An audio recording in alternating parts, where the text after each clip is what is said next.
Assalamualaikum warahmatullahi wabarakatuh. Perkenalkan, nama saya Uflia dari Fakultas Ekonomi dan Bisnis Islam dari jurusan Asuransi Syariah kelas B.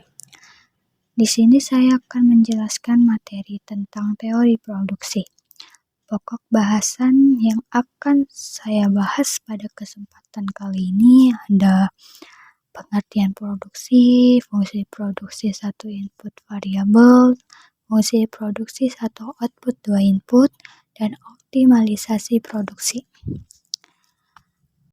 Langsung saja saya akan menjelaskan materi yang pertama, yaitu tentang pengertian produksi. Teman-teman tahu nggak sih apa itu produksi? Jadi produksi itu adalah suatu kegiatan yang mengubah input menjadi output. Jadi input sama output itu beda. Jadi input dalam kegiatan produksi itu meliputi bahan baku, bahan bakar, tenaga kerja, peralatan dan peralatan. Sedangkan output dalam kegiatan produksi adalah barang atau jasa yang dihasilkan, baik barang setengah jadi atau barang jadi. Produksi juga dapat dikatakan sebagai kegiatan menambah faedah, nilai guna suatu benda atau menciptakan benda baru sehingga lebih bermanfaat dalam memenuhi kebutuhan. Contoh dari kegiatan produksi, misalnya saya membuat roti, maka apa yang saya lakukan itu dikategorikan sebagai kegiatan produksi.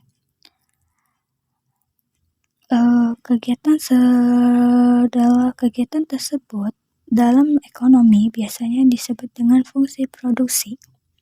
Memproduksi, tentu kita menggunakan faktor produksi atau input yang merupakan segala sesuatu yang dibutuhkan untuk memenuhi barang dan jasa. Faktor produksi dibagi menjadi 4. Di antaranya yaitu faktor produksi alam, faktor produksi tenaga kerja, faktor produksi modal, dan faktor produksi keahlian. Faktor yang pertama yaitu faktor produksi alam. Adalah sebuah kekayaan yang ada di alam semesta digunakan dalam proses produksi. Contohnya kayak tanah, air, udara, sinar matahari, dan lain-lainnya. Kedua yaitu faktor produksi tenaga kerja. Adalah faktor produksi insani yang secara langsung maupun tidak langsung dapat menjelaskan kegiatan produksi. Faktor produksi tenaga kerja sebagai faktor produksi asli. Walaupun kini banyak kegiatan proses produksi diperankan oleh mesin maupun keberadaan manusia yang wajib diperlukan. Yang ketiga yaitu faktor produksi modal. Adalah faktor penunjang yang mempercepat dan menambah kemampuan dalam memproduksi. Faktor produksi dapat terdiri dari mesin, sarana pengangkutan, bangunan, dan alat pengangkutan. Yang terakhir itu faktor produksi keahlian. Dalam keahlian atau keterampilan, individu mengkoordinasi dan mengolah faktor produksi untuk menghasilkan barang dan jasa. Selanjutnya itu tentang sistem produksi, yang dimana sistem produksi itu dibagi menjadi 3. Input, proses, dan output. Input juga dibagi menjadi 2, yaitu input tetap dan input variabel. Langsung saja saya akan menjelaskan tentang input tetap dan input variabel. Input tetap adalah input yang jumlahnya tidak tergantung pada luas tidaknya produksi atau faktor produksi yang tidak dapat diubah jumlahnya dalam waktu tertentu. Contohnya kayak tempat usaha yang disewa per tahun, bangunan, dan lainnya.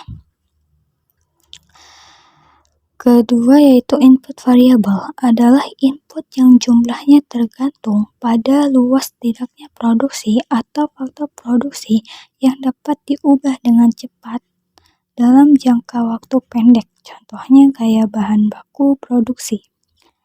Yang kedua yaitu proses. Proses juga dibagi menjadi dua, jangka pendek dan jangka panjang. Ketiga yaitu output juga dibagi menjadi dua, barang dan jasa.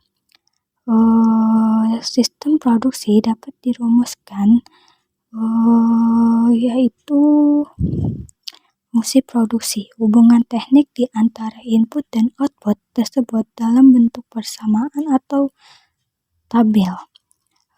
Rumusnya itu Q sama dengan F R kali K kali L kali S, yang dimana Q itu output produksi, F itu fungsi, R itu input bahan baku, K itu input modal, L itu input tenaga kerja, dan S itu keahlian. Materi yang kedua yaitu tentang fungsi produksi satu input variabel. Dalam mengasumsikan salah satu input menjadi konstan dalam jangka pendek, maka dapat dijelaskan hubungan input-output secara lebih luas. Apabila input modal K dianggap dalam jangka pendek, maka fungsi produksinya menjadi Q sama dengan F buka kurung L tutup kurung. Realitas produksi presentase perubahan output sebagai akibat presentase perubahan input. Selanjutnya itu fungsi produksi satu input variabel.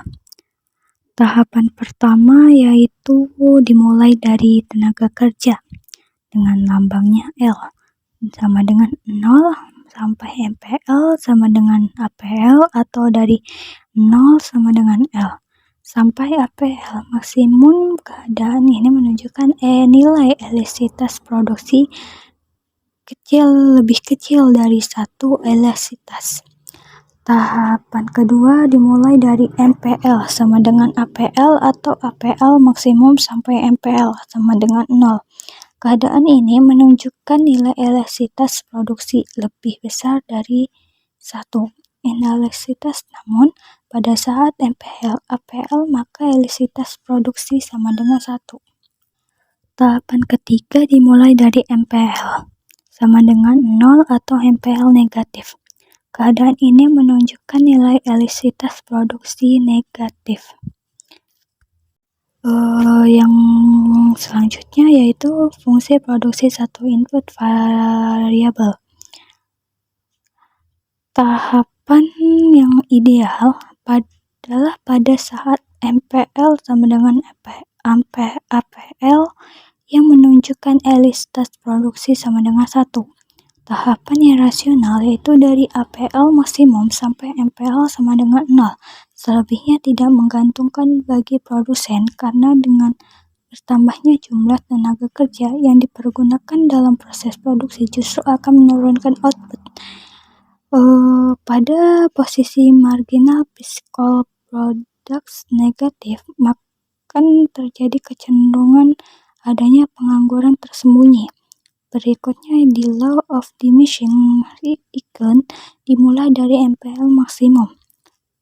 Pada kondisi ini bertambahnya tenaga kerja tidak menaikkan produktivitas marginal karena tenaga kerja yang dipakai terlalu banyak sehingga mereka akan bekerja rebutan. Dalam produksi marginal akan turun kemudian menjadi 0 dan akhirnya menjadi negatif. Selanjutnya itu fungsi produksi satu output dua input.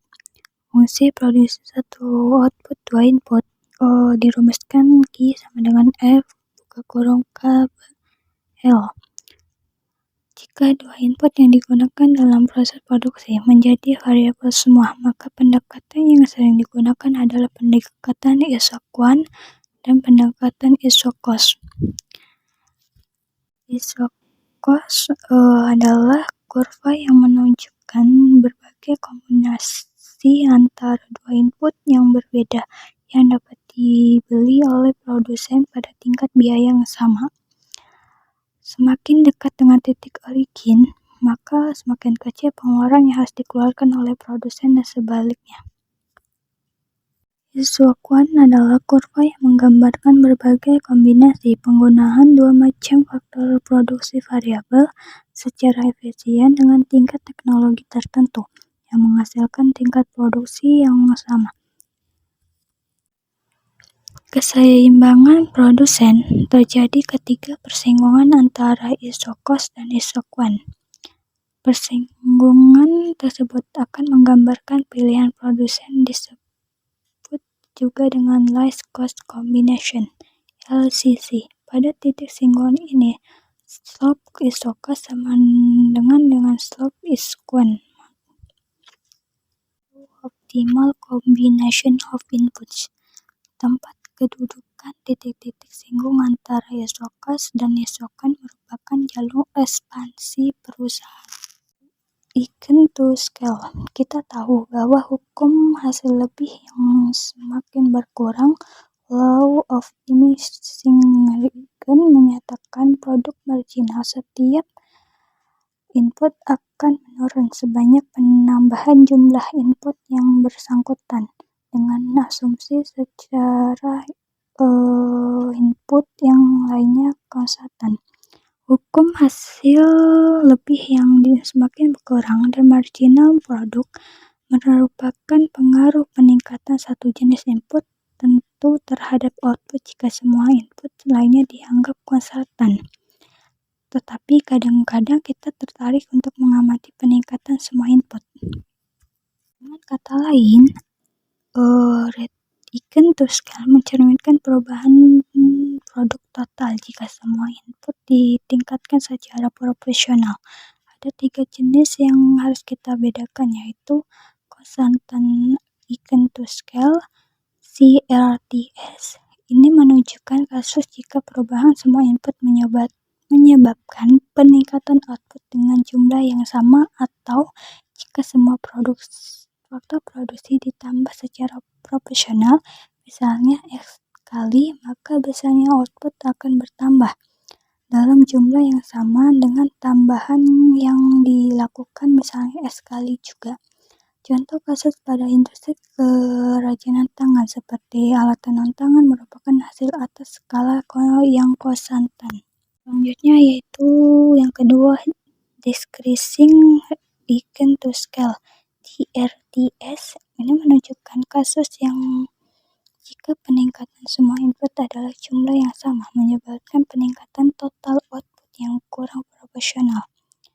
Misalnya sebidang kebun kacang tanah, bibit, tenaga kerja, alat tani, dan lainnya milik petani ditingkatkan 50%, dan jika kemudian total output hanya meningkat 40%, maka nilai situasi yang menunjukkan hasil atas skala yang menurun. Contoh kasus ini ada banyak aktivitas produksi yang berkaitan dengan sumber alam seperti pengembangan kebun jeruk, anggur, dan pengembangan ketentuan memperlihatkan decreasing Eigen to scale. Ketiga itu increasing Eigen to scale, IRTS. Ini menunjukkan kasus jika peningkatan semua input menyebabkan peningkatan output yang lebih besar. Contohnya seorang teknisi perencanaan suatu pabrik kimia berskala kecil biasanya akan menemukan bahan peningkatan input tenaga kerja, modal, dan bahan baku sebesar 50%, akan meningkatkan output total yang lebih besar dari 15%, misalnya 23%. Contoh kasus pada proses pabrikasi menikmati hasil atas skala yang meningkat untuk pabriknya hingga tingkat terbesar pada saat ini. Terima kasih atas kesempatan kali ini.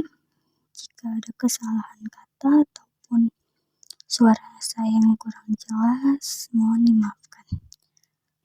Sekian dari saya, kurang lebihnya mohon maaf. Wassalamualaikum warahmatullahi wabarakatuh.